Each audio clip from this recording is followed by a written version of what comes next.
I did 12 days in a row, and then it got really hard. You write the videos, you produce the videos, you direct the videos, you edit the videos, and you post the videos. And that kind of screws you up. You gotta be creating something that you love, the world needs, and something that can give you profit. When you find something that like hits all those boxes, you're set. If there was no subscribers, would you carry on with it? Yeah. Absolutely, yes.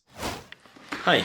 For today's video, I'm gonna be sharing bits of an interview I did a couple weeks ago with my good friend Alec. Alec started his own podcast about a month ago, and I was his fourth or fifth guest, I think. And it was great. We talked about a lot of YouTube and my journey of this series so far and my thoughts. It was a really good, insightful conversation. I'm not gonna share all of it just because, it's his podcast and I feel a little weird already sharing like this amount that I'm about to. But I talked to him about it and he was like all for it. So that's what today's episode is all about. Hope you enjoy it. So yeah, here's the interview. All right. Welcome to Between Views. This is our first ever online episode. We're going from Zoom. Here today we have Miguel Binios, a very dear friend of mine from the camp in the States. We met there going back a few years now. And the reason that we have Miguel on the show today is because I was just completely intrigued by his YouTube journey. And I think that what he's going after is sometimes an ideal for a lot of people, but I think a lot of people don't really realize the realities of going on to something like that. Why are you so passionate about this project? Ever since I was a kid, I would always be fascinated by like cameras. I actually have like footage of this. Like when I would go on trips with my parents, I would like steal their cameras and like play with it and like ask them how it works. Um, so I've always like been fascinated about, telling visual stories. And for a few years ago, yeah, 3, 4 years ago, I found YouTube. I found this medium of storytelling. And I think the thing that got me really into it and made me fall in love with it is because you have full control of the whole thing. You write the videos, you produce the videos, you direct the videos, you edit the videos, and you post the videos. Mhm. And while for some people that can be like hell, for me, I I strive when I'm doing that, when I have full control of all parts of the process, as opposed to, for example, when you're doing um, you're in the traditional film set, when there's the director of photography, there's the editor, there's the producer, there's the assistant director, all these different hands contributing for the same project, but your hands is just two out of the 100. Sure. And I feel like it would have like a yeah, really big impact on your creative process when there's other people involved. Because I know from experience that when you try and include other people in your goal setting, for example, they're typically the goals that work out the least. So I feel like it must be yeah, similar in film in a way, like your film must not really work out the way you like it when you have to kind of please other people as well. 100%, 100%. Yeah, that's why again, it's tricky. It's tricky when you work in a creative field and you're trying to create something. You have this vision, and then you have all these people next to you helping you bring that vision to life, but they're not you, so they won't be able to showcase the exact same vision that you have in your head, regardless of how much time you devote to like telling them about it and explaining it to them. It's Yeah. hard. I feel like one thing that would be really useful to have an extra person for would be actually just like holding or placing the camera. I was watching one of your videos just then, the one where you moved to places in New York. And I just was thinking about how many times you would have to place the camera first before going back and sitting down or walking somewhere. I feel like your step count must be pretty high on your iPhone these days. Yeah, it's actually insane. It's kind of interesting, like because you've had to go and set that shot up in many ways, you're still doing what you're doing, but you're also the actor as well in these stories. When it's kind of like a vlogging situation, you're also the actor. So not only are you producing the film, but you need to be on your game being you, right? Yeah, it's again, for this YouTube game, like I said, you're all of it.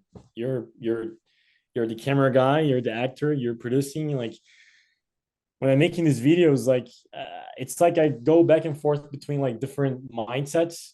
Like for example, when I leave my apartment, I'm in the mentality of the camera guy. Okay, do I have all my gear I need? All the camera, all the lenses? Do I have the tripod? And then when I'm leaving the apartment, I'm looking at the time, and I switch to the mindset of a producer. Okay, how much time do I have? Is it going to be enough time for me to get to the apartment, considering the time it's going to take me to get in the subways? And then I look up the waiting time for the subways. And then I think about the time it's going to take me to set up the shop, all of it. And then when I'm filming, I switch to the mindset of an actor. Okay, camera setup. I'm in the camera. What do I need to do? What do I need to say in the most effective way possible, in the fastest way possible, so I can move on to the next thing. So again, it's this constant mindset switching that you need to go through, and it can be a little bit stressful. But again, when you have the passion just takes over the whole stressful part, and it becomes this really really fun thing to do. So Yeah. I feel like whenever I'm passionately involved with something, I kind of forget about the time and just get kind of really deep into the project. And before you know it, it's the end of the day and your product is there or sometimes not there. But um, it just seems like time flies once you're doing something that you really love. Miguel, I was just wondering if you would be able to take our listeners through your like what's this process been like from start to finish so far? What's been your like reflections on how it's going and what's something that like maybe really helps you to achieve it? we're talking about the 40-day The 40 series or day the film, the 40-day series just to start, yeah. okay. I mean, I started this whole project as a way to force myself to put videos out there, because leading up to the beginning of this series, I had this passion for a couple of years, but for a lot of time I would let resistance or like procrastination or like this voice inside of me thinking that the videos need to be perfect. I would let all those things stop me from putting out these videos and producing and telling these like visual stories. So the mindset that I was going in the series was like, okay, if I force myself 40-day series, 40 videos, I have no excuse. I have no time to overthink these videos, and I have no time for resistance I can't, because I need to put something out every single day. Mm. And I started out really well. Um, I did 12 days in a row, back to back, and then it got really hard. Yeah. Um, At 12 because days. yeah, after 12 days in a row, you kind of I was at around having around like 4 hours of sleep every night, because as much as I kept telling myself, okay, videos don't need to be perfect, videos don't need to be perfect, there's a side of me that won't allow my videos to be just like anything, you know? Yeah. So I would still put in like at least like 4 or 5 hours of editing every night into Wow. these videos. Yeah. So you're So sacrificing slowly, your sleep. yeah, it's what you need to do. And what happened around day 12, 13, 14, it was every three or four videos, one of them was getting like decent traction, like for the size of my channel. Meaning, in other words, like a couple of videos got like um 2,000, 3,000 views. Mm. Um, which for my channel, like I'm really happy when that happens, I mean, that's good considering feedback for you, right? Like once you start getting kind of getting views like that, that's going to motivate you to keep going, right? 100%. There's two sides of it, and that's the whole my whole point of with reflecting about it. When that started to happen, when I started to have a couple of videos who got some traction, number one, yes, I got super motivated and to keep going.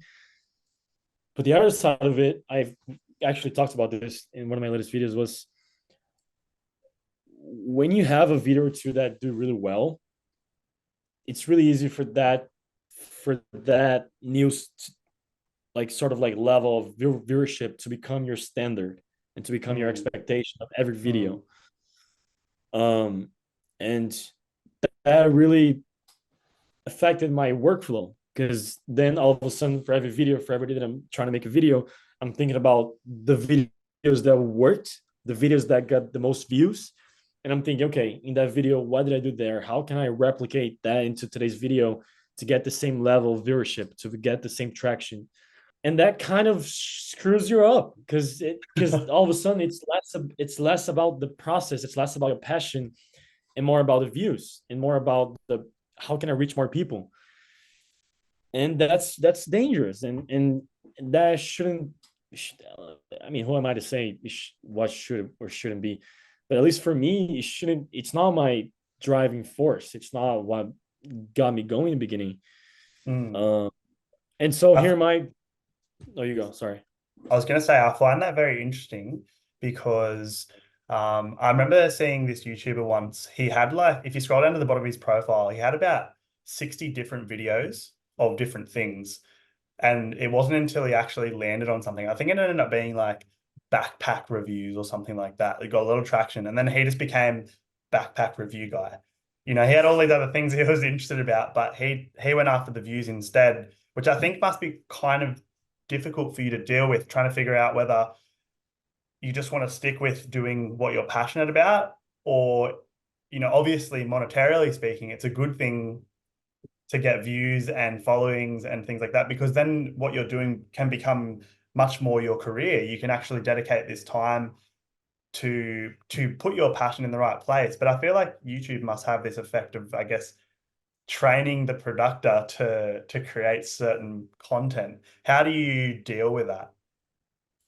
Oh, a million percent. Like it's absolutely correct what you just said, and I made a video about this too. It's like when, like you said, when you're an artist, when you when you create art, whether that's videos or paintings or whatever, there's like a ton of music. If you're a music artist, it's really hard to balance that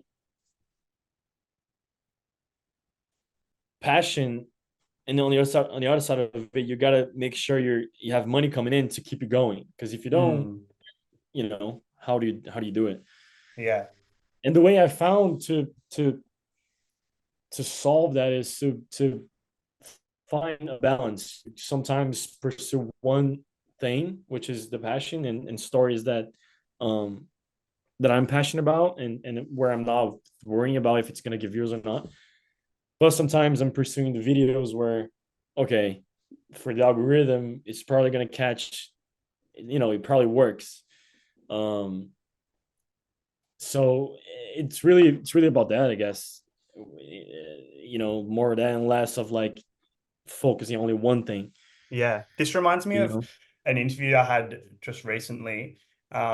This guy, his whole theory was you need to find the parts of your personality that are marketable. So it's kind of like similar kind of vibe in the way that you now are in this position where you need to find what part of what you're passionate about is the marketable part of you, and then kind of stick with that, right? If you want it to grow and to succeed, I suppose. No, 100%. I saw this thing like forever ago. If you're in the content creation world, like there's this like triangle that there's like three like sides of it, obviously. Points. It's you got to be creating something that you love, something, gosh, what was it?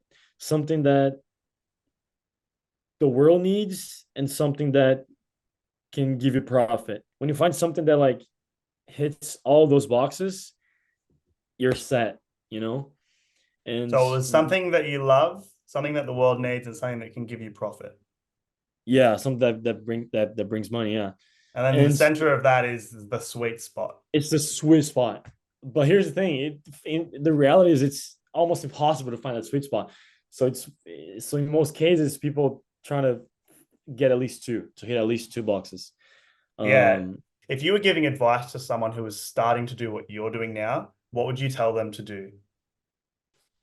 I feel like it's like two things. One is learn about like who your favorite creators. Who inspires you the most, and the way that you find that is by consuming a lot. When you're a creator, like one of the most important things early on for you to get better is to consume a lot, because that's Aha. how you learn. And Ah. for me, early on, I spent endless hours, like thousands of hours, like listening to podcasts and watching YouTube videos, interviews about the people that inspire me the most, Yeah. who are in the YouTube area. Um, so much time went into that, into learning about how the minds of these people work. Yeah. So that's number one: consume and learn about who inspires you, and what their why is. Okay. And number two is like patience. It's and I say that kind of to me too, because I'm by no means I'm saying that I've figured out or got to that to the destination of this, because I didn't.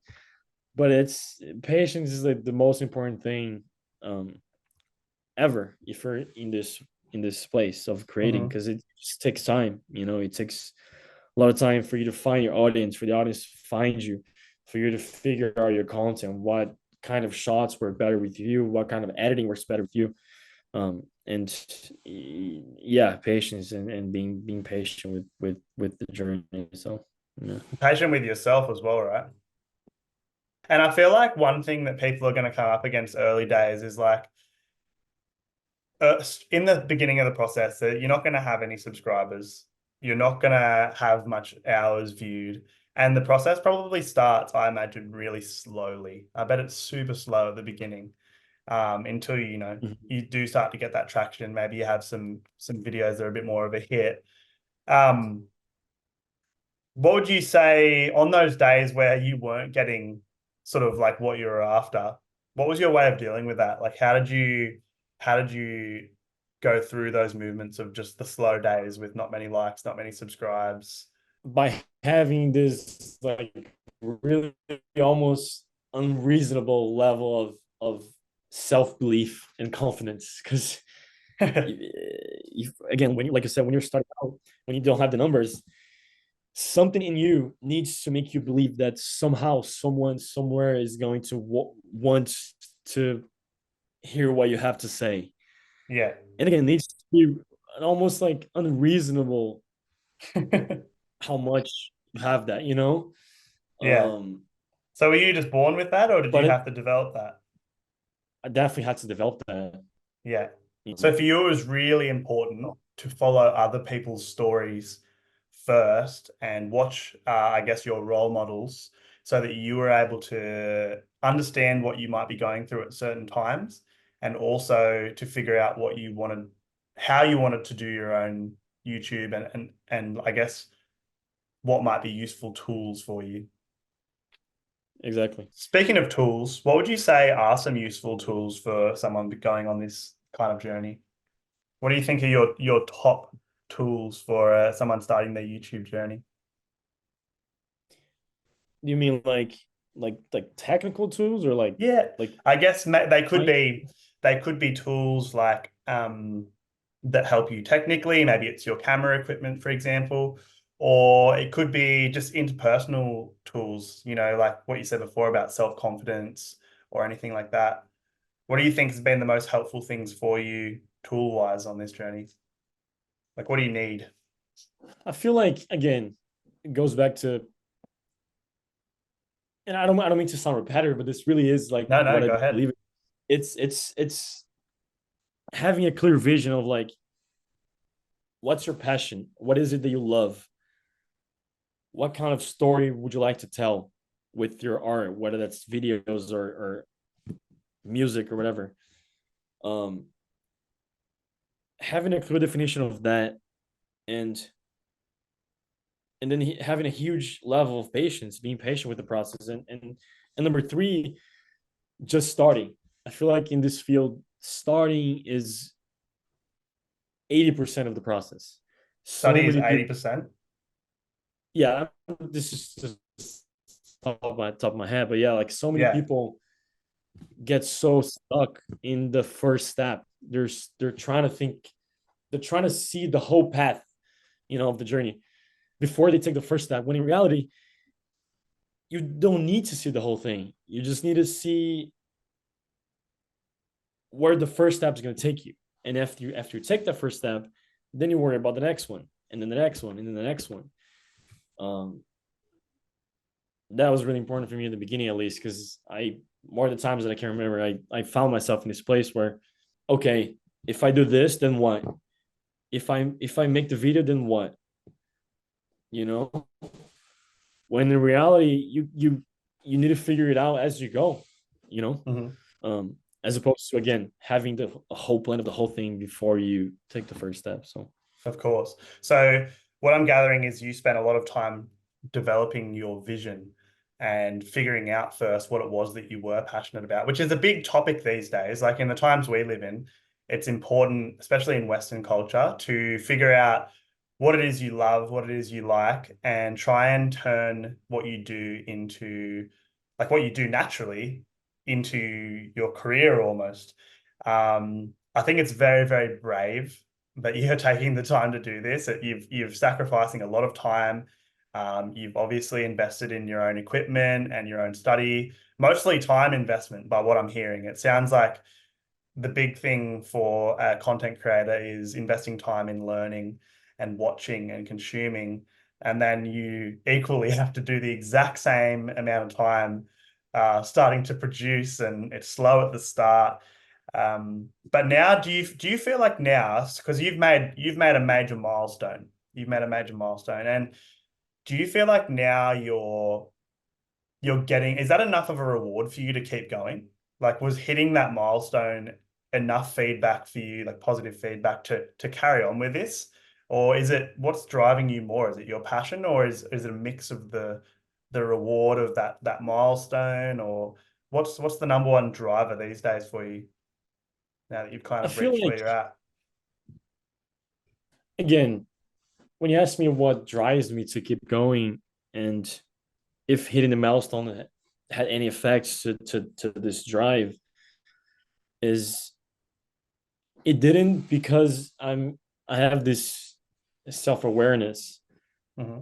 that it really should be about the process, about the Yeah. hustle of you, of the making, and not about, this sounds cheesy, but the destination. It shouldn't be about the destination.